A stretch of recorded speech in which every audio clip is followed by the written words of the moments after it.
ጤና ይስጥልን።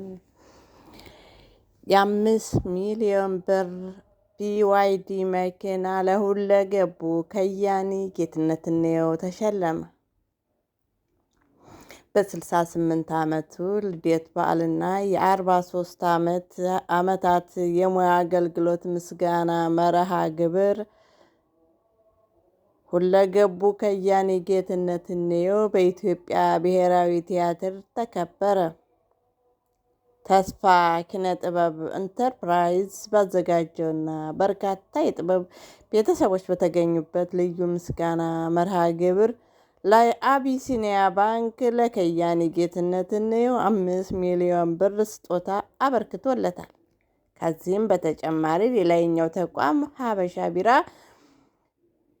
የ2025 አዲስ BYD መኪና በስጦታ አበርክቶለታል።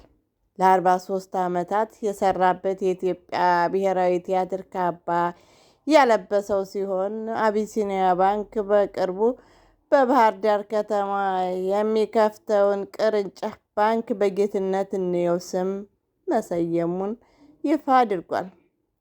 በዚህ ታላቅ መርሃ ግብር ላይ የከያኒው የሚዘክሩ ዝግጅቶችና ምስክርነቶችም ቀርበዋል።